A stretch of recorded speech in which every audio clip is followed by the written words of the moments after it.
வணக்கம் நேயர்களே. சமீபத்தில் மிக முக்கியமான ஒரு பிரச்சனையை பற்றி உச்சநீதிமன்றம் தானாக முன்வந்து வழக்கு எடுத்து விசாரித்து நீதிபதிகள் அதிரடியாக ஒரு உத்தரவை போட்டாங்க. நாய்க்கடியால் அப்பாவி பொதுமக்கள் குழந்தைகள் உயிரிழப்பது தொடர்பாக செய்தித்தாள்களில் வெளிவந்த செய்திகளின் அடிப்படையில் உச்சநீதிமன்ற நீதிபதிகள் பர்திவாலா, மகாதேவன் அடங்கிய அமர்வு டெல்லி மாநகராட்சிக்கு உட்பட்ட எல்லா இடத்துல இருந்தும் தெருநாய்களை பிடிச்சு கொண்டு போய் காப்பகங்களில் அடைக்கணும்னு உத்தரவிட்டாங்க. நாய்களை பிடிக்க தடையா விலங்கு ஆர்வலர்கள்னு யாராச்சும் வந்தால் அவங்க மேலே கடும் நடவடிக்கை எடுக்கணும். இந்த விலங்கு ஆர்வலர்களால் வெறிநாய்க்கடிக்கு இரையானவங்களை மறுபடியும் உயிரோடு கொண்டு வர முடியுமான்னு நீதிபதிகள் சரமாரியா கேள்விகளை எழுப்பினாங்க. இந்த தீர்ப்பு நாடு முழுக்க தீயா பரவுச்சு. ஒரு பக்கம் பொதுமக்கள் வரவேற்க விலங்கு நல ஆர்வலர்கள் போராட்டத்தில் குதிச்சாங்க. டெல்லியை தொடர்ந்து சென்னையிலையும் போராட்டம் நடந்தது. இதுக்கிடையில் 3 நீதிபதிகள் கொண்ட அமர்வுக்கு இந்த வழக்கு மாற்றப்பட்டது. இதுக்கு எதிரான மனுக்கள் தலைமை நீதிபதி சலசலப்பு ஏற்பட்டதை தொடர்ந்து 3 நீதிபதிகள் கொண்ட அமர்வுக்கு மாற்றினார். இந்த அமர்வு தெருநாய்களை காப்பகங்களில் அடைக்கணுங்கிற முந்தைய உத்தரவுக்கு தடை விதிச்சிருக்கு. டெல்லியில் இதையடுத்து கொண்டாட்டங்கள், விலங்கு நல ஆர்வலர்கள் கொண்டாட்டத்தில் ஈடுபட்டாங்க. சரி, உச்சநீதிமன்றத்தினுடைய லேட்டஸ்ட் உத்தரவு என்ன அப்படின்னு நம்ம பார்த்துடலாம். தெருநாய்களை பிடிச்சு கருத்தடை செய்து மீண்டும் அதே இடத்துல விடலாம் அப்படின்னு உச்சநீதிமன்றம் சொல்லியிருக்கு. அதாவது ஏற்கனவே என்ன சொன்னாங்க அப்படின்னா, இருக்கிற மாநகராட்சி எல்லையில் இருக்கக்கூடிய எல்லா தெருநாய்களும் பிடிச்சு கொண்டு போய் காப்பகங்கள் அடைக்கணும், வீதியில் எந்த ஒரு தெருநாயும் சுத்தக்கூடாதுன்னு 2 நீதிபதிகள் கொண்ட அமர்வு உத்தரவு போட்டாங்க இல்லையா. இப்போ அதற்கு மாறா தெருநாய்களை பிடிச்சு கருத்தடை செய்து மீண்டும் அதே இடத்தில் விட்டுவிட வேண்டும் அப்படின்னு இப்போ 3 நீதிபதிகள் கொண்ட அமர்வு சொல்லியிருக்கிறாங்க. ஏற்கனவே விதிக்கப்பட்ட அந்த முந்தைய உத்தரவுக்கு இப்போ தடை விதிச்சிருக்கிறாங்க. அடுத்ததாக நாய்களை காப்பகங்கள் அடைக்க வேண்டும் என்ற உத்தரவு ஒட்டுமொத்தத்தில் காலவரையின்றி நிறுத்தி வைக்கப்பட்டிருக்கின்றது. ஆனால் ரேபிஸ் பாதித்த தெருநாய்கள், அதாவது வெறிநோய் இருக்கக்கூடிய அந்த அறிகுறிகளை கொண்ட நாய்களை காப்பகங்களில் அடைக்க எந்தவித தடையும் இல்லை என்று நீதிபதிகள் தெளிவுபடுத்தி இருக்கிறார்கள். இன்னும் ஒரு முக்கியமான உத்தரவு என்ன தெரியுமா? தெருநாய்களுக்கு சாலையில் உணவு வைக்க கூடாது, அதற்குன்னு இருக்கக்கூடிய தனி இடத்தில் மட்டுமே உணவு வழங்கப்பட வேண்டும் என்பதையும் நீதிபதிகள் கண்டிப்பாக சொல்லியிருக்கிறாங்க.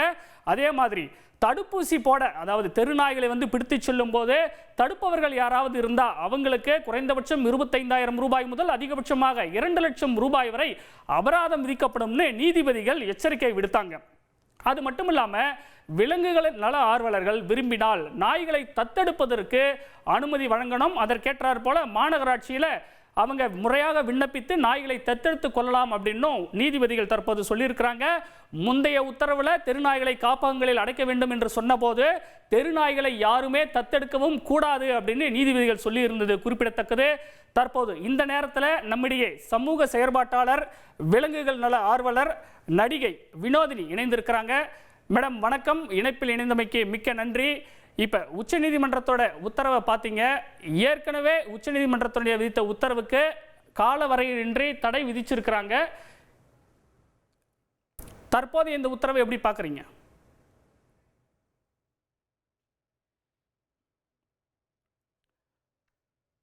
சமூக செயற்பாட்டாளர், விலங்குகள் நல ஆர்வலர், நடிகை வினோதினி தொடர்ந்து பல்வேறு பொது விஷயங்கள் தொடர்பாக கருத்துக்களை தெரிவித்து வரக்கூடியவர். தற்போது இந்த உச்சநீதிமன்றம் சமீபத்தில் ஒரு உத்தரவிட்டது, தெருநாய்களை எல்லாம் பிடித்து கொண்டு போய் காப்பகங்களில் அடைக்க வேண்டும் என்று. அப்படி இருக்கக்கூடிய சூழலில் தெருநாய்களுக்கு ஆதரவாக அவர் வீடியோக்களை வெளியிட்டார். அது மட்டும் இல்லாமல் டெல்லியில் போராட்டங்கள் நடந்தது இல்லையா, அதைத் தொடர்ந்து சென்னையிலும் போராட்டங்களானது நடைபெற்றது. இந்த சென்னையில் நடைபெற்ற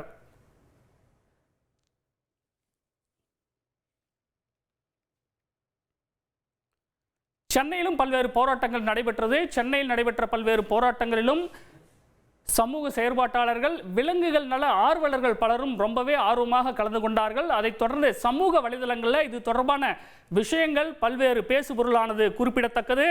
ஒரு பக்கம் ஆதரவு, இன்னொரு பக்கம் எதிர்ப்புங்க. அதாவது உச்சநீதிமன்றம் இப்படி ஒரு உத்தரவை போட்டபோது பொதுமக்களில் பலரும் இதனை ஆதரித்தார்கள். காரணம், நாடு முழுக்க தெருநாய்கள் பிரச்சனை மிக தீவிரமாக இருக்கு. உதாரணத்துக்கு சொல்ல போனால் கடந்த வருஷம் மட்டுமே 37 லட்சம் நாய்க்கடி சம்பவங்கள், கடந்த வருஷம் மட்டுமே 37 லட்சம் நாய்க்கடி சம்பவங்களானது இந்தியாவில் நடந்திருக்கின்றது. சராசரியாக ஒரு நாளைக்கு 10,000 நாய்க்கடி சம்பவங்கள். ரேபிஸ் தாக்கி ஓராண்டில் மட்டும் இந்தியாவில் 305 பேர் பலியாகி இருக்கிறார்கள் என்பது குறிப்பிடத்தக்கது. தமிழகத்தை பொறுத்த வரைக்கும் நீங்கள் எடுத்துக்கிட்டிங்கன்னா, தமிழகத்தில் தெரு நாய்கள் 4.5 லட்சம், வீட்டு நாய்கள் 4.5 லட்சம்னு மொத்தம் 9 லட்சம் நாய்கள் இருக்குங்க. இந்த 9 லட்சம் நாய்களால் பார்த்தீங்கன்னா குறிப்பாக தெரு நாய்களால் கடந்த ஆண்டு மட்டுமே வந்து பார்த்தீங்கன்னா 43 பேர் உயிரிழந்திருக்கிறாங்க. ஏறக்குறைய 4,80,000 பேர் நாய்க்கடியால் பாதிக்கப்பட்டிருக்காங்க அப்படிங்கிறது தான் இங்கே மிகவும் துரதிர்ஷ்டவசமான ஒரு விஷயம். தமிழகம் தான், அதாவது இந்தியாவில் பல்வேறு மாநிலங்கள் இருக்கு, நாய்க்கடி எல்லா மாநிலத்திலுமே மிக முக்கிய ஒரு பிரச்சனையாக இருக்குது. ஆனாலும் கூட தமிழ்நாட்டில் தான் இந்த பிரச்சனையின் தீவிரம் ரொம்பவே அதிகமாக இருக்குது. அதனால தான் டெல்லி மாநகராட்சியில் இப்படி ஒரு உத்தரவை வந்து உச்சநீதிமன்றம் போடும்போது அதை பொதுமக்கள் பலரும் வரவேற்றார்கள். இந்த நேரத்தில் நம்மிடையே வழக்கறிஞர் சரவணன் சிவகங்கையிலிருந்து இணைகிறார். இவர் ஒரு சமூக ஆர்வலர், அது மட்டும் இல்லாமல் பல்வேறு விவகாரங்களில் ஆர்வமாக செயல்பட்டு வரக்கூடியவர். சார் வணக்கம், இணைப்பில் இணைந்தமைக்கு நன்றி. உச்சநீதிமன்றத்தினுடைய இன்றைய உத்தரவை நீங்கள் பார்த்துருப்பீங்க, உங்களுடைய முதல் கட்ட பார்வையை பகிர்ந்துக்குங்க. வணக்கம் சார். வணக்கம் சார். வணக்கம். உச்சநீதிமன்றத்தினுடைய உத்தரவு குறித்து உங்களுடைய முதல் கட்ட பார்வை என்ன சார்? ஏற்கனவே விதிக்கப்பட்ட உத்தரவுக்கு அவங்க வந்து நிறுத்தி வைக்கிறதா சொல்லிட்டாங்க சார். இப்ப போட்டிருக்கிறது திருப்பி கருத்தடை பண்ணி ரோட்ல விடுறதுனால என்ன சார் பிரயோஜனம்? அந்த நாய் வந்து கருத்தடை பண்ணி விடுறதுனால அது விரட்டாம இருக்கா, பொதுமக்களை கடிக்காம இருக்கா? டெய்லி அது விரட்டிக்கிட்டு தான் இருக்கு, கடிச்சுக்கிட்டு தான் இருக்கு. நிரந்தர தீர்வு வந்து வேணும் அப்படின்னு சொல்லி சொன்னா அந்த நாயை வந்து பசுக்களை கோசாலையில பராமரிக்கிறது மாதிரி நாய்களை வந்து அது மாதிரி பராமரிக்கிறதுக்கு ஏதாவது உத்தரவுகள் போட்டா நல்லா இருக்கும். இதன் மூலம் ரோட்ல போறது யாரு? சினிமா பிரபலங்கள் அவங்க பாட்டுக்கு இதுக்கு ஆதரவு, சில பேர் அழுகிறாங்க, சில யூடியூபர்ஸ் ஆதரவு தெரிவிக்கிறாங்க. ரோட்ல போறது யாரு? அன்றாடம் பாமரனும் கூலி வேலைக்கு போறவனும் தான் போறேன். டெய்லி நாய்க்கடிப்பட்டு செத்துக்கிட்டு இருக்கேன். செத்தவன் குடும்பத்துக்கு யாரு அதற்கான இழப்பீடு யாரு கொடுக்குறா? அவன் குடும்பம் காலையில ஆபீஸ் போவானா, நாய்க்கடிக்கு ஊசி போடுவானா? நான் நியூஸ்ல ஒண்ணு படிச்சேன், ஒருத்தன் கோடாரியை எடுக்க குனிஞ்சிருக்கேன், பக்கத்துல இருந்த நாய் அவனை கடிச்சிருக்கு. கோடாரியை எடுக்கணும்னு நினைச்சு வேலைக்கு போறவன் அவன் அதை பத்தி அவேர்னஸே தெரியாம ஊசி போடாம செத்தே போயிட்டேன். அவன் குடும்பத்துக்கு யாரு பதில் சொல்றது? அதனால சும்மா இதை வந்து ஒரு ஆர்வமா வீட்டுக்குள்ள நாயை வச்சு வளர்க்குறவங்க வந்து நான் நாய் வளர்க்குறேன் அப்படிங்கிறதுக்காக ரோட்ல உள்ளதை சொல்றாங்க. ஏன் அவங்க எல்லாம் எடுத்துட்டு போய் வளர்க்க வேண்டியதானே? இதுக்கு ஒரு என்ஜிஓ மாதிரி ஃபார்ம் பண்ணி நாங்க ஃபண்டு கொடுக்குறோம், நாங்க நாயை பராமரிக்கிறோம்னு சொல்லி சொல்ல வேண்டியதானே? எந்த அரசியல்வாதியாவது இந்த நாய்க்கடியை பத்தி பாராளுமன்றத்திலேயே சட்டமன்றத்திலேயே பேசி ஒரு சாராயம் குடிச்ச ஆளுக்கு இழப்பீடு வருது, நாய்க்கடினால பாதிக்கப்பட்ட ஆளுக்கு ஏதாவது இழப்பீடு வருதா? அதே மாதிரி பாத்தீங்கன்னா ஆடு மாடு கோழி இதை வளர்க்கறது யாரு? ஒரு விவசாயி. இந்த விவசாயிக்கு வந்து வாழ்வாதாரமே என்ன? இந்த இதன் மூலம் கிடைக்கக்கூடிய வருமானம். இதுல போய் நாய் கடிச்சு அது ராபிஸ்ல வந்தா அது அந்த அந்த குடும்பத்துக்கு யாரு சோறு போடுவா? இதெல்லாம் இது பண்ணாம இந்த சமூக ஆர்வ அந்த நாயை வந்து பராமரிக்கணும் அப்படின்னு சொல்லிட்டு இதுல நடிகைக்கு என்னங்க வேலை? என்னைக்கா ரோட்ல நடந்து போயிருக்காங்களா? என்ன நான்லாம் வந்து நான் டெய்லி பாக்குறேன், என்னையும் நாய் கடிச்சிருக்கு, நாய்க்கு நான் ஊசி போட்டுக்கிட்டு இருக்கேன், ரோட்ல போனா விரட்டுது. இந்த மாதிரி பல்வேறு அவலங்கள் வந்து குறிப்பா குழந்தைகளை வந்து இது கடிக்குது. அதிகமா பாதிக்கப்படுறது 15 வயசு நாய். அதாவது மரணத்துல ஒரு ஆளை வெட்டுறதை விட அது ஓடி அந்த அந்த பயம் இருக்கு பாருங்க. இந்த பயத்தை வந்து எத்தனை பேரு ஒரு நாளைக்கு டெய்லி அனுபவிச்சுக்கிட்டு இருக்கேன். ஒரு நாளைக்கு ஒரு 20,000 பேர் ஹாஸ்பிட்டல்ல போய் அட்மிட் ஆகிக்கிட்டு இருக்கேன். அவனோட வாழ்வாதாரம் போகுது. இதுக்கெல்லாம் யாரு பதில் சொல்லுவா? இதுக்கு ஏதாவது நடவடிக்கை எடுக்க முடியுமா அப்படின்னு சொல்லி சொன்னா இல்ல, நாங்க வந்து நாயை வந்து பாதுகாக்கணும், நல்லா பாதுகாங்க, எடுத்துட்டு போய் வளங்க. விவசாயிக்கு யாரு பதில் சொல்லுவா? அதுக்கு எந்த விதமான பதிலுமே தங்க கிட்ட இல்ல. அதனால தொடர்ந்து இணைப்பில் இருங்க. உங்ககிட்ட தொடர்ந்து கருத்துக்களை கேட்டு பெற இருக்கிறோம். அதற்கு முன்னதாக நடிகையும் சமூக செயற்பாட்டாளருமான வினோதினி அவர்கள் தற்போது நம்மிடையே இணைந்திருக்கிறார். மேடம் வணக்கம், இணைப்பில் இணைந்தமைக்கு நன்றி. வணக்கம். வணக்கம் சார். மேடம், இப்ப ஏற்கனவே உச்சநீதிமன்றம் போட்ட உத்தரவு வந்து இப்ப நிறுத்தி வைக்கப்பட்டிருக்கு. இது தொடர்பான உங்களுடைய முதல் கட்ட பார்வையை பகிர்ந்துக்குங்க. அது அடுத்த கட்டமா நான் கேள்விகளை தொடரலாம். இந்த இதுவுமே வந்து கொஞ்சம் ப்ராப்ளமேட்டிக்கா தான் சார் இருக்கு. இப்ப சிச்சுவேஷன் ரொம்ப சென்சிட்டிவா இருக்கு. என்னன்னா வந்து இதுவுமே வந்து ஒரு ஃபுல் டேர்ம் சொல்யூஷனா அப்படிங்கிறது இல்லை. ஏன்னா நம்ம நல்லா பார்க்க வேண்டியது என்னன்னா இது வந்து ஃபைனல் ஜட்மெண்ட் கிடையாது. இந்த ஜட்மெண்ட்டையும் நம்ம வந்து அந்த ரிப்போர்ட்ஸ் வந்து 8 வாரங்கள்ல சப்மிட் பண்ணப்படணும் அப்படிங்கிற மாதிரி சொல்லியிருக்காங்க. அது மட்டும் இல்லாம அவங்க வந்து அந்த ஏபிசி 2023 கைட்லைன்ஸை அவங்க வந்து பார்த்துட்டு அவங்க வந்து ஃபீடிங் பப்ளிக் ஸ்பேசஸ்ல டெசிக்னேட்டட் ஃபீடிங் ஸ்பாட்ஸ் வந்து இந்தந்த இடத்துல தான் நீங்க சாப்பாடு வைக்கலாம் அப்படிங்கறத மாநகராட்சிகள் அதை முடிவு பண்ணணும். ஒரு வார்டு வாரியா பண்ணணும். அந்த இடத்துல மட்டும்தான் சாப்பாடு வைக்கணும். மற்ற இடங்கள்ல எங்கேயும் சாப்பாடு வச்சாங்கன்னா ஒரு அபராதம் விதிக்கப்படும் அப்படிங்கிற ஒரு பாயிண்ட முக்கியமா வந்து திருத்தம் செஞ்சு சொல்லியிருக்காங்க. அது மட்டும் இல்லாம அவங்க ரெண்டாவது வந்து என்ன சொல்லியிருக்காங்கன்னா, அந்த நாய்கள் எல்லாம் வந்து வேக்சினேஷன் பண்ணி ஸ்டெரிலைசேஷன் பண்ணி அதை வந்து அதுங்களோட இடத்துலயே விட்டுறணும். ஆனா ரேபிஸ் இருக்கிற மற்றும் அக்ரெசிவா இருக்கிற நாய்களை வந்து நம்ம காப்பகங்கள்ல வைக்கணும் அப்படிங்கிற 2 முக்கியமான பாயிண்ட் சொல்லியிருக்காங்க. அது மட்டும் இல்லாம மூணாவதா மிக முக்கியமான பாயிண்ட் என்ன சொல்லியிருக்காங்கன்னா, இந்த கேஸ்ல வந்து ஹியரிங்க்கு யாரெல்லாம் வந்து தன்னுடைய கேஸை ஹியர் பண்ணணும் அப்படின்னு சொல்லி இண்டிவிஜுவல்ஸ் வந்தாலோ இல்ல என்ஜிஓஸ் வந்தாலோ, இண்டிவிஜுவல்ஸ் வந்து 25,000 என்ஜிஓஸ் வந்து 2 லட்சம் வரைக்கும் அடுத்த ஒரு 7 நாட்களுக்குள்ள சுப்ரீம் கோர்ட்ல வந்து அவங்க டெபாசிட் பண்ணணும். அந்த டெபாசிட் பண்ற பணம் வந்து இந்த இன்ஃப்ராஸ்ட்ரக்சர், அதாவது இந்த ஷெல்டர், அந்த மற்ற விஷயங்கள் இதெல்லாம் கட்டுறதுக்கு பயன்படுத்தப்படும் அப்படிங்கிற ஒரு பாசிட்டிவான ஒரு விஷயமா சொல்றாங்க. இது ஒரு பக்கம் பாசிட்டிவா இருந்தாலும் இது எல்லாமே வந்து சரியா இத்தனை வருஷங்கள் நடக்காம இருக்கு. ஆனா இது நடக்குமா? இப்ப அவங்க சொல்றாங்க பப்ளிக்ல வந்து ஃபீடிங் பண்ணக்கூடாது அப்படின்னு. அப்போ பண்ணக்கூடாதுன்னா அது ஏன் பண்ணக்கூடாது? அது காப்பகம் அதுக்கான சரியான இடம் வந்து நாங்க தீர்மானிப்போம் அப்படிங்கிறாங்க. அந்த தீர்மானிக்கக்கூடிய இடங்கள் கட்டும் வரைக்கும், அதை வந்து எங்களுக்கு சொல்ற வரைக்கும் நாங்கெல்லாம் எங்க சாப்பாடு வைக்கிறதுன்னு பல விலங்கு நல ஆர்வலர்கள் வந்து கேட்டுட்டு இருக்காங்க. இது வந்து ஒரு பக்கம் இருக்கு. இப்ப வந்து சகோதரர் பேசினாரு, இந்த மாதிரியான அச்சுறுத்தல் சம்பவங்கள் நிறைய வந்துட்டு தான் இருக்கு.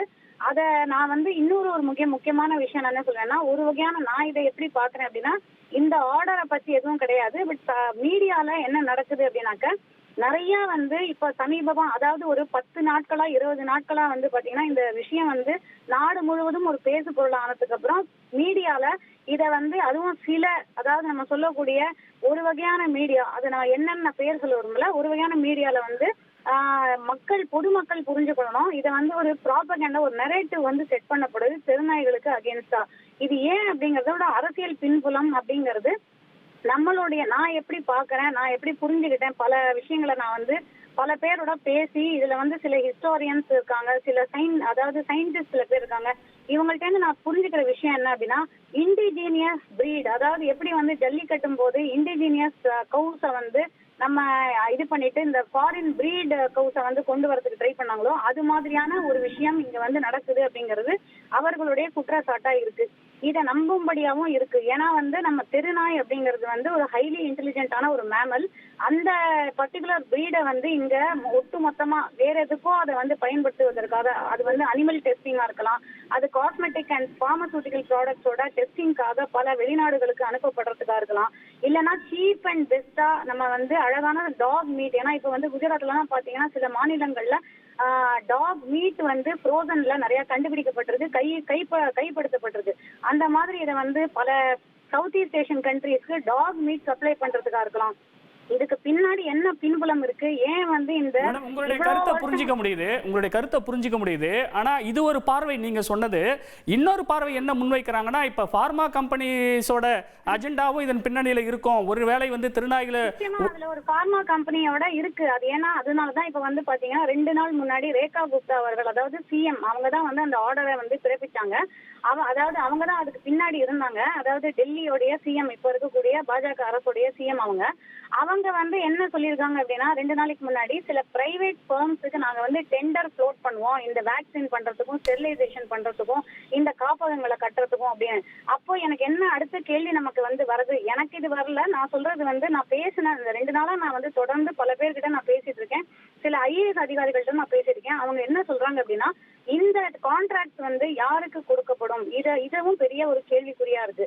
இத வந்து இப்ப நீங்க சொல்றதெல்லாம் இன்னொரு தலைப்பு மேடம், அது நம்ம விரிவா பேச வேண்டியது. ஏன்னா ஒவ்வொரு மாநிலத்திலுமே வந்து அந்தந்த உள்ளாட்சி அமைப்புகள் வந்து நான் ஒரு நிமிஷம் முடிச்சிடுறேன். அந்த அதாவது வந்து கோவிட் வேக்சின் வந்த போது எப்படி சில கம்பெனி, இன்னைக்கு நம்ம அதை திரும்பி பார்க்கும்போது நம்ம சொல்றோம் இந்த ஒரு சில கம்பெனிஸ்க்கு அந்த டெண்டர்ஸ் வந்து கொடுக்கப்பட்டதுன்னு.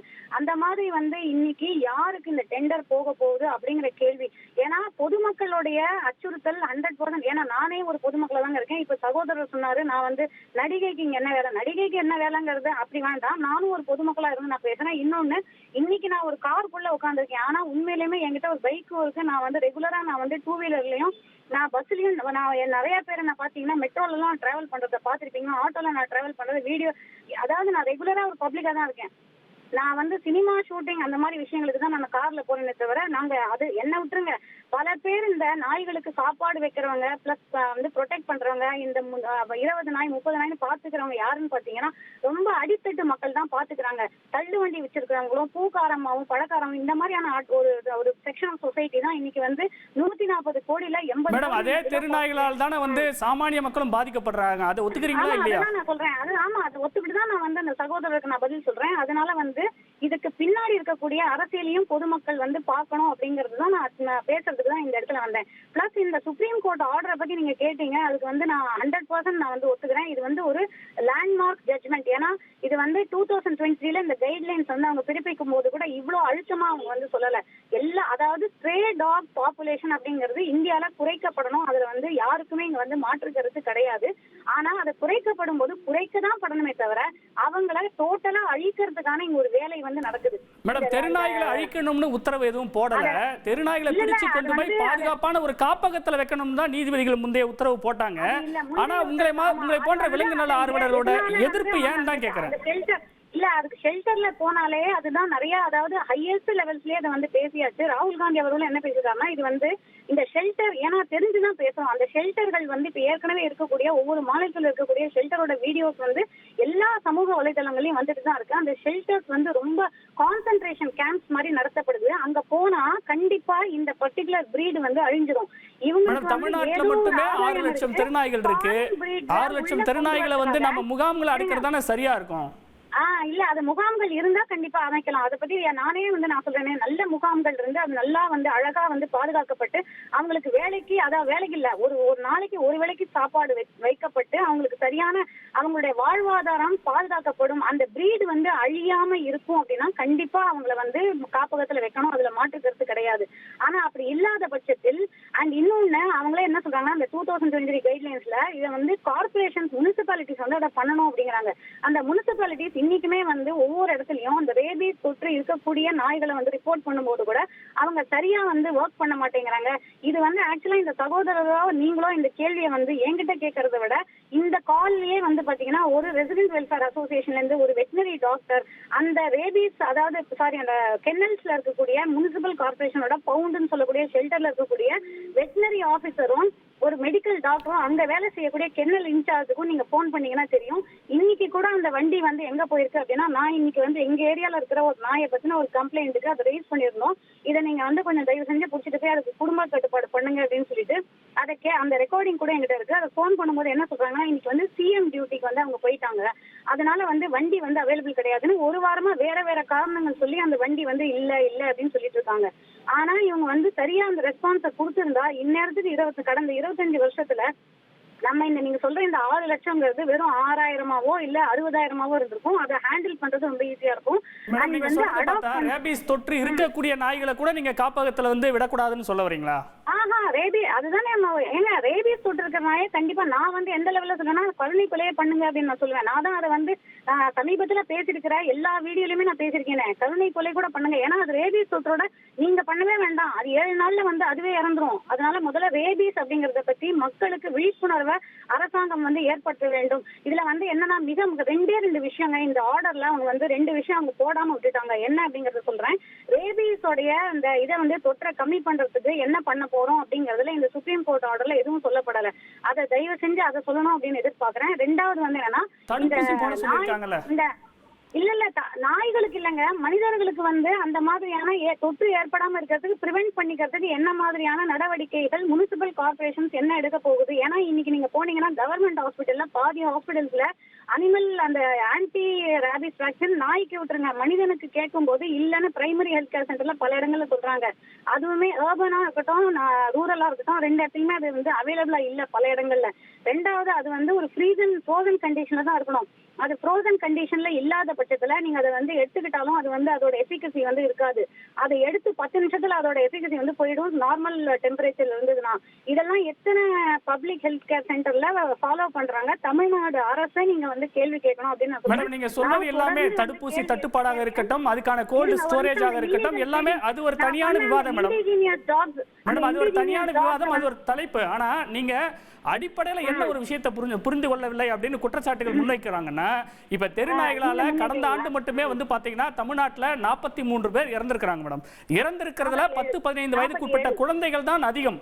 ஏன் உங்களுக்கு அந்த குழந்தைகள் மேல ஏன் உங்களுக்கு ஈவு இரக்கம் இல்லையா? நாய்கள் மேல இருக்கக்கூடிய ஈவு இரக்கமோ கருணையோ ஏன் இந்த குழந்தைகள் மேல இல்ல உங்களுக்கு? இந்த கேள்விக்கு என்ன அப்படின்னு வந்து தயவு செஞ்சு நீங்க என்ன பார்த்து கேட்காதீங்க. ஏன்னா நான் வந்து குழந்தைகளுக்காக பல விஷயங்கள் நான் பண்ணிட்டு இருக்கேன். குழந்தைகள் அப்படின்னு வரும்போது மட்டும் என்கிட்ட நீங்க பேசவே முடியாது. ஏன்னா நான் வந்து குழந்தைகளுடைய உயிரை வந்து எந்த அளவுக்கு காப்பாற்றணும் அப்படிங்கிறதுக்கு நான் என்னுடைய வேலையை நான் பண்ணிட்டு இருக்கேன். இதனாலதான் நான் திரும்பவும் என்ன சொல்றேன்னா, பெற்றோர்கள் தயவு செஞ்சு வந்து இந்த அச்சுறுத்தல் இருக்கு அப்படின்னு தெரியும், மாநகராட்சிகள் தன்னுடைய வேலையை செய்ய மாட்டேங்கிறாங்க அப்படின்னு தெரியும். என்ன வந்து நான் ஒரு நாய் ஆர்வலர்லாம் பார்க்காதீங்க, மனித ஆர்வலரா பாருங்க. மனிதம் அப்படிங்கிற ஒரு ஆர்வலர் நான் சொல்றேன். குழந்தைகளை வந்து அன்சூப்பர்வைஸ்டா தயவு செஞ்சு வந்து இந்த ப்ராப்ளம நம்ம கவர்மெண்ட் சால்வ் பண்ற வரைக்கும் தயவு செஞ்சு குழந்தைகளை கொஞ்சம் பாதுகாப்பா வச்சுக்கோங்க. ஏன்னா இந்த பல இடங்கள்ல வந்து சில இடங்கள் நீங்க வந்து இந்த பெட் டாகால வந்து நடந்த கடிகள் 68%. அதை நம்ம விட்டுருவோம். அந்த 68 இப்போ வந்து சொல்லப்படக்கூடிய அத்தனை டாக் பைட்லயுமே வந்து பாத்தீங்கன்னா 68% வந்து பெட் டாக், அதாவது வீட்டுல வளர்க்கக்கூடிய நாய்கள். அதுவும் அது வந்து பாத்தீங்கன்னா பிட்புல், ராட்வீலர் போன்ற பிரீட் மட்டும் கிடையாது, லேப்ரடார் எல்லாமே நாய்னா நாய் தான். அது வந்து ஒரு ஐந்தறிவு படைத்தது தான். அதுக்குன்னு சொல்லி நீங்க லேப்ரடார்னா ரொம்ப கியூட்டா இருக்குன்னு சொல்லி அதுக்கிட்டையும் நீங்க வம்பிழுத்தீங்கன்னா கண்டிப்பா வந்து அதுவும் உங்களை வந்து ஏதாவது ஒரு வகையில இதுதான் பண்ணும். அதனால நாய் அதே மாதிரி நீங்க இந்த ஸ்ட்ரே டாகால நடந்த சம்பவங்களை வந்து எடுத்துக்கிட்டீங்கன்னா இது வந்து மிகவும் வருத்தம் அளிக்கக்கூடிய ஒரு விஷயம். யாருமே வந்து அது வந்து அந்த குழந்தைகளை திரும்பி கொண்டு வந்துட முடியுமானா ரொம்ப நானே வந்து வருத்தத்தோட சொல்றேன், அந்த மாதிரியான பெற்றோர்களுக்கு பதிலே கிடையாது. நாங்க வந்து எந்த ஒரு பதிலும் யாருமே, நீங்க மட்டும் இல்ல, யாருமே சொல்லவே முடியாது. ஆனா அரசாங்கம் இதை வந்து கருத்தில் கொண்டு இந்த நாய் பாப்புலேஷனை கண்ட்ரோல் பண்றதுக்கு அடிப்படை நடவடிக்கை என்ன எடுக்கணும் அப்படின்னு பண்ணணும். ஆனா அதை பண்ணும்போது இந்த டாகோட பிரீடை வந்து கம்ப்ளீட்டா அழிச்சிடக்கூடாது.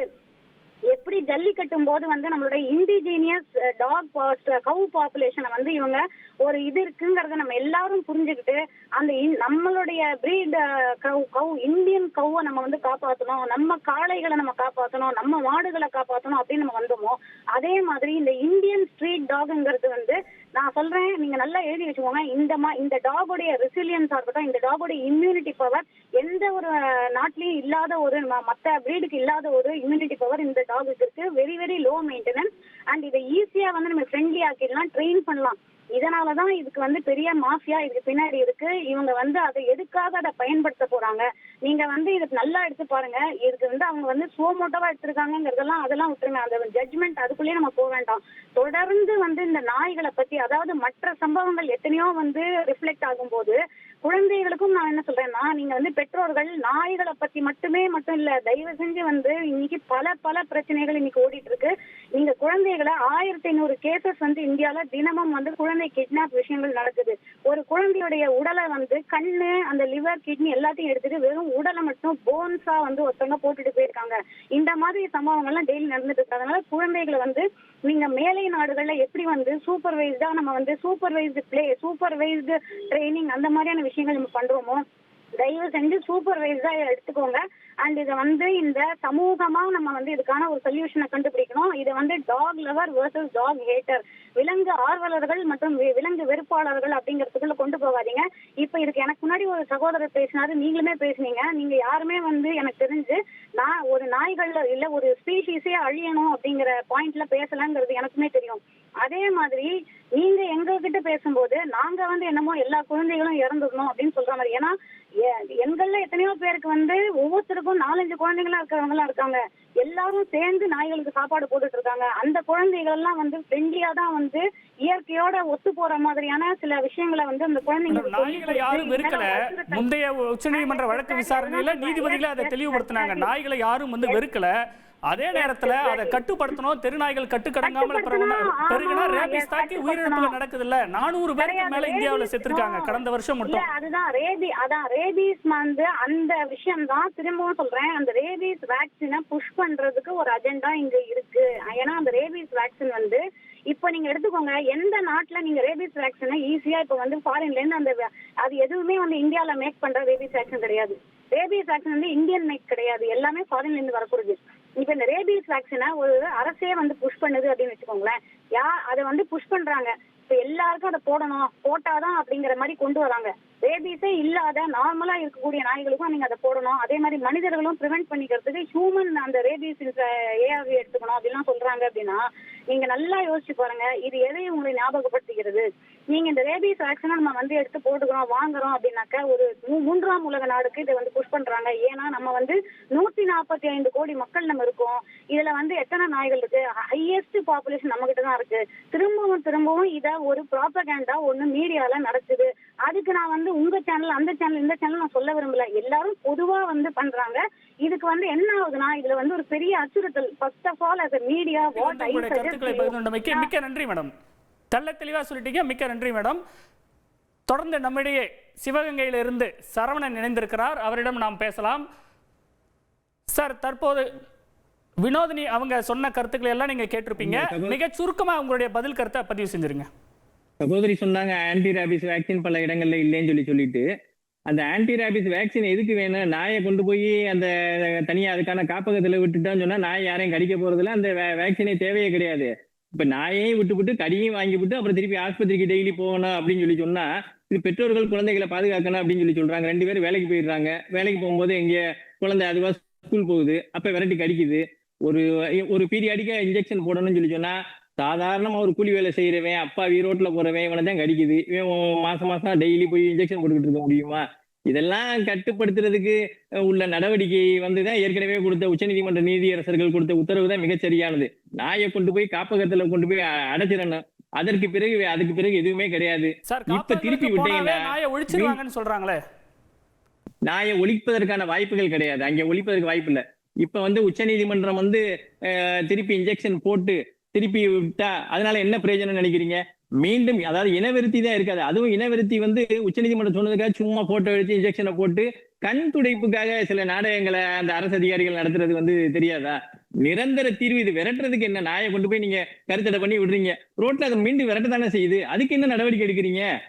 அதை பத்தி பேசாம ஆன்டி ரேபிஸ் வேக்சின் இல்ல, அது இல்ல, இது இல்ல அப்படின்னு சொன்னா நான் என்ன சொல்றேன்? நாய் வந்து மனுஷனை காட்டிலும் நாய் முக்கியமா? அப்படி இந்த விலங்கு நல ஆர்வலர்கள் சொன்னா ஆடு மாடு கோழி என் கொசு கூட இருக்குல்ல, கரப்பாம்பூச்சி இருக்குல்ல, எல்லாமே உயிர்னா அதுவும் உயிர் தானே. அப்ப அந்த உயிரை வந்து கொல்லலாம், நாயை மட்டும் கொல்லக்கூடாதா? கொல்லணுங்கிற வாதத்துக்கு நான் வரல. மனித உயிர் முக்கியமா நாய் முக்கியமான்னு பார்க்கல, மனித உயிர் தான் முக்கியம். நாய் கடித்து இறந்தவர்களுக்கு, இதுவரைக்கும் நாய் கடித்து இறந்தவர்கள் குடும்பத்திற்கோ நாய் கடித்து பாதிக்கப்பட்டவர்களுக்கோ அவர்களுக்கு கண்டிப்பாக இழப்பீடு கொடுக்கணும். இந்த விவசாய பெருமக்களுக்கு ஆடு மாடு கோழி இதனால வந்து நாய் கடித்து ரேபிஸ்னால பாதிக்கப்பட்டு இறந்த அந்த விலங்குகள் உள்ள விவசாயிகளுக்கு ஒரு அமௌண்ட், ஏதாவது ஒரு அமௌண்ட் கொடுக்கணும். இதை பத்தி அதிகாரிகள் அப்படிங்கிறத காட்டிலும் நல்ல பொறுப்புள்ள அரசியல்வாதிகள் இதை வந்து செயல்படுத்தினா எத்தனையோ மக்கள் வந்து மிகுந்த சந்தோஷப்படுவார்கள். சார், உங்களுடைய கருத்துக்களை பகிர்ந்தமைக்கு மிக்க நன்றி சார். நேயர்களே, இந்த நாய்க்கடி விவகாரம், அதாவது பரந்துபட்ட ஒரு பார்வையில் பார்க்க வேண்டிய ஒரு விஷயம். இந்த விவகாரம் தொடர்பாக பிரபல யூடியூபர் ஜிபி முத்து அவர்கள் அளித்த ஒரு பேட்டியை தற்போது பார்த்து விடலாம். அது வந்து கண்டிப்பாக என்னென்னாச்சுன்னா அந்த தீர்ப்பு வழங்கியிருக்காங்க. இப்போ நம்ம என்ன சொல்லணும்னா, நம்ம நாயை வந்து எதுவுமே கொல்ல சொல்லலை. நாயை என்னென்ன சொல்லியிருக்கோம், நாயை பிடிச்சி வந்து அதுக்கு தக்கன நடவடிக்கை எடுத்து காப்பத்தில் விடுங்கன்னு சொல்லியிருக்கோம். ஏன்னா ஒரு தெருவில் வந்து இப்போ வந்து அதிகமான நாய்கள் ஆகிட்டு, இப்போ நான்லாம் சின்ன பிள்ளையில் ஒரு 5 நாயை பார்ப்பேன், 4 நாயை பார்ப்பேன். இப்போ ஒரு தெருக்குள்ளே மட்டும் 30 நாய் கிடக்கு. அது போக ஒரு தெரு 30 நாய்னா அப்போ ஒரு ஏரியா பொறுத்தளவுக்கு நாய் 100 நாய் 50 நாய் 80 நாயின்னு கிடக்கு. அதை என்ன சொல்கிறேன், சின்ன பிள்ளைகள் போக முடியல. இப்போ இந்த நிறைய பேர் இப்போ என்னையே ஏசிருக்காங்க, என்னெல்லாம் தற்கூரிங்காங்க. தற்கூரி நானடா தற்கூரிங்கண்ணா? நான் தற்கூரி கிடையாது. என் பிள்ளை மட்டுமா தெருவில் போகுது? என் பிள்ளையும் தெருவில் போகல, உங்கள் பிள்ளையும் தெருவில் தான் போகுது, என் பிள்ளையும் தெருவில் தான் போகுது. எல்லா பிள்ளைகளுக்கும் பாதுகாப்பு வேணும்னு தான் சொல்கிறோம் நம்ம. ஏன்னா மனுஷனை நம்மளுக்கு வந்து நாங்களும் உயிரை பார்க்க வந்தால் நாங்களும் பூனை பறவைகள் எல்லோரும் வளர்க்கறது தான். ஒரு மனிதனுக்கு வந்து அந்த நாய் வந்து காட்டு மிருகமாக ஆனதுக்கு அப்புறம் காட்டு மிருகமாக ஆகி ஒரு மனுஷனை பிள்ளையை கடிக்க சொல்ல வந்து எந்த மனச்சாட்சி உள்ளவன் பார்த்துருக்க மாட்டான். இப்போ நீங்களே மக்களே இருக்காங்க, ஒரு நாய் கடிச்சு ஓடுது, இப்போ ஒரு பிள்ளை கடிக்கல, எல்லாரும் ஓடி போய் அந்த நேரத்தில் என்ன பண்ணது அடிக்கிச்சு அந்த பிள்ளை காப்பாற்றான்னு நினைப்பாங்க. அதே மாதிரி தான் நான் சொல்கிறேன். அதுக்குள்ளே வந்து இந்த நிறைய பேர் பேசுகிறாங்க. நான் பேசுகிறவங்க எல்லாருமே சொல்லுங்க, நீ ரோட்டில் நடந்து போகிறவங்களா? நாங்கள் ரோட்டில் நடந்து போகிறவங்க. நாங்கள் வந்து சராசரி மக்களை பற்றி பேசுங்க. நீங்கள் இப்போ பேட்டி கொடுக்காங்க, அது கொடுக்காங்க, எல்லாத்தையும் பார்த்துட்டேன். யாருமே அதில் வந்து சராசரி மக்கள் பேட்டி கொடுத்தது இது வரைக்கும் கிடையாது. நான் சொல்கிறேன், கொடுத்தவங்க எல்லாருமே ஒரு ஆக்டர், ஒரு நடிகர், உங்கள் ஏசி ரூமில் குடிக்கிங்க, ஏசி ரூம் படிக்கிங்க, உங்கள் பிள்ளைகள் வந்து வெளியே போகாது, வெளியே வராது. எங்கள் பிள்ளைகள் அப்படி இல்லை. நான் என்ன சொல்கிறாங்க, நீ காரில் தான் போகிறா, நான் எங்கள் காரில் போகிறேன், நான் சென்னைக்கு காரில் தான் வருவேன், சில காரில் வரேன், காரில் போகிறேன். ஆனால் எங்கள் ஊரில் நான் நடந்து தான் போவேன், எங்கள் ஊரில் நான் பைக்கில் தான் போவேன். அது தெரியாமல் சில முட்டாள் மாதிரி பேசுகிறாங்க. ஏன்னா எத்தனை இடத்துல வந்து இன்னொரு பேச்சு வருது, என்னது நேற்று வீடியோ பார்த்தேன், நீங்கள் வந்து நாய்களுக்கு வந்து பிஸ்கட் போடுங்க, அது போடுங்க. ஒருத்தன் புதுசாக ஒரு ஊருக்கு வாரான், இறங்கிட்டு பிஸ்கட்டு, பிரியாணி எல்லாம் வாங்கி நாயை முதல்ல எல்லா 50 நாயை உட்கார வச்சு அதை பழகிட்டு நம்ம தெருக்குள்ளே போவோம். முட்டாள் மாதிரி பேசுனீங்களா, முட்டாள் மாதிரி. நாயை வந்து உச்சநீதிமன்றமே நாயை வந்து கொல்ல சொல்லலை, எந்த கோர்ட்டுமே நாய் கொல்ல சொல்லலை. காப்பத்தில் அடைங்க, வெளியே பிடிச்சி வந்து யாபிஸ்ன்னு நாய் என்ன ரேபிஸ்ன்ற ஒரு நோய் வருதுல்ல. அப்போ என் பிள்ளைய வந்து போன வாரம் நான் ஷூட்டிங்கில் வந்துட்டேன், என் பிள்ளைய நாய் கடித்து குதறிட்டு. இதே மாதிரி எத்தனை பேர் கடிச்சிருக்கு, என் பிள்ளைய மட்டும் கதிக்கல. நான் இந்த பிரச்சனை வரப்போ தான் என் பிள்ளையை கடிச்சிருக்குன்னு சொல்லி நான் வீடியோ காமிச்சேன். தவிர எனக்குலாம் ஆதங்கம் இருந்தால் செஞ்சிச்சு. நான் அப்போலாம் வீடியோ போடல. என் பிள்ளையை கடிச்சு 5 நாள் கழிச்சு தான் இந்த பிரச்சனை வருது, நான் அப்போ தான் வீடியோ போட்டேன். அதுக்காக அதே மாதிரி எல்லா பிள்ளைகளும் கடிக்கக்கூடாதுன்னு சொல்லி தான் இருக்கும். தவிர நான் வந்து நாயை கொல்லணுமோ வாங்கணுமோ எந்த இதுவுமே சொல்லவே இல்லை. நீங்கள் வந்து சராசரி சென்னையிலே எடுத்துடுங்க, சென்னையிலே நான் ஷூட்டிங் முடிச்சுட்டு வரேன், ஒரு தெரு ஒரு ஏரியாவுக்கு எத்தனை நாய் இருக்குது, ஒரு ஆட்கள் போக முடியுதா, எல்லாம் போக முடியுதா, பாஞ்சு உழுது. நாய் பயத்துலேயே எல்லோரும் குறுகி போகிறாங்க. அப்போ ஒரு பிள்ளைய டியூஷனுக்கு அனுப்புகிறோம், ஒரு படிக்க அனுப்புகிறோம். அப்போ நாங்கள் பிள்ளைகள் கூடயே போயிட்டு இருக்கோம். நாங்கள் சம்பாதிக்க வேண்டாம், உழைக்க வேண்டாம், திங்க வேண்டாம், வாங்க வேண்டாம். ஒரு நைட்டு உழைச்சிட்டு வரான், ஒரு 12 மணிக்கு பசை விட்டு இறங்கச்சில என்ன ஆகுது, நாய் தொல்லை. எத்தனை பேர் நாய் கடிக்க தெரியுமா? எங்கள் ஊரில் வந்து பாருங்கள், எங்கள் ஊர்லேயும் நாய் ஏகப்பட்ட நாய். எல்லாம் எங்கள் ஊர் மட்டும் இல்லை, நான் ஊராக சுற்றுறேன், எல்லா ஊர்லேயும் நாய் அதிகம். அது போக வந்து ஒரு ஆடு மாடு வளர்க்குறவங்க எத்தனை ஆடை கடிக்கி, விவசாயத்தை எத்தனை பேர் இது பாதிக்கி, கோழி வளர்க்குறவங்க எத்தனை பேர் கடிக்கி. வெறி பிடிச்ச நாய்களை கட்டுப்படுத்துங்க, அதுக்கு தடை செய்யுங்க, கருத்தடை பண்ணி பண்ணுங்க. அப்போ தான் நாய்கள் எண்ணிக்கை குறையும். மனுஷனோட நாய்கள் முக்கியம்னா எனக்கு மனுஷன் தான் முக்கியம், பிள்ளைகள் தான் முக்கியம், பொதுமக்கள் தான் முக்கியம் நம்மளுக்கு. அது நாய் அதுக்கப்புறம் கிடையாது. நாய் வளர்க்க வேண்டியதான், வாங்க வேண்டியதான். சிலவங்க நாயை வளர்க்குங்க. நான் சொல்கிறேன், இவ்வளோ பேசுகிறீங்களா, ஒவ்வொரு 50 நாயை எடுத்து உங்கள் வீட்டில் தத்துடுங்கண்ணா. நீங்கள் எங்கேருந்து இப்போ இந்த வீடியோவில் மட்டும் அழகாக பேசிடுறீங்க, ஆனால் நீங்கள் இது வரைக்கும் ஆச்சு எந்த நாய்க்கும் ஒரு சாப்பாடு போட்டிருக்க மாட்டீங்க, எந்த இதுக்கும் எடுக்க முடியும். நீங்கள் வளர்க்குற நாய் எல்லாம் வெளிநாட்டு நாய் தான் வளர்ப்பீங்க. இங்கே வந்து தெரு நாய் தான் கடிக்க வருது. வெளிநாட்டு நாய் கூட ஒரு அளவு தான் வளர்க்குறாங்க, அதுக்கப்புறம் வெளியே விட்டுறாங்க. எத்தனை நானும் பார்க்கேன், தெருவில் எத்தனை நாய் போகிறாங்க, வெளிநாட்டு நாயெல்லாம் இந்த தெரு நாய் மாதிரி அலையுது. ஒரு அளவுக்கு மேலே நாயை வந்து அவங்க வெளியே விட்டுறாங்க. ஜிபி முத்து அவர்கள் தன்னுடைய ஆதங்கத்தை கொட்டி தீர்த்தார். அந்த காட்சியில் நம்ம பார்த்தோம். ஸோ தெருநாய் பிரச்சனையை பொறுத்த வரைக்கும் பல்வேறு பரந்துபட்ட பார்வையில் நம்ம பார்க்க வேண்டும், அணுக வேண்டும் என்பது இந்த இடத்துல குறிப்பிடத்தக்கது. ஒரு பக்கம் தெருநாய்கள், வீதிகளில் மக்கள் சுதந்திரமாக நடமாட முடியவில்லை, குழந்தைகளை வந்து விளையாட முடியவில்லை. இன்னொரு பக்கம் வந்து அப்படியே திருநாய் கடித்தாலும் மருத்துவமனைக்கு போகும்போது அங்கே தடுப்பூசிகள் தட்டுப்பாடு என்பது இன்னொரு பிரச்சனை. ஒருவேளை தடுப்பூசியை போட்டாலும் கூட மிக சமீப காலத்தில் வந்து தடுப்பூசி போட்டவர்கள் கூட உயிரிழக்கக்கூடிய சம்பவங்கள் நடந்திருக்கு. அந்த வகையில் கடந்த வாரம் பெங்களூருவில் 4 வயது சிறுமி 3 மாதங்களுக்கு முன்பு நாய் கடித்து தடுப்பூசி போட்டு அதன் பிறகு முறையான சிகிச்சை எடுத்துக்கொண்ட போதிலும் கூட 3 மாதங்களுக்கு பிறகு உயிரிழந்த ஒரு சோகமானது கடந்த வாரமானது நடைபெற்றது. ஸோ இந்த விஷயங்கள் எல்லாமே நம்ம கவனத்தில் கொண்டு மிகவும் ஜாக்கிரதையாக செயல்பட வேண்டும் பொதுமக்கள் அப்படிங்கிறது தான் இந்த இடத்துல மிகவும் முக்கியமான ஒரு விஷயம்.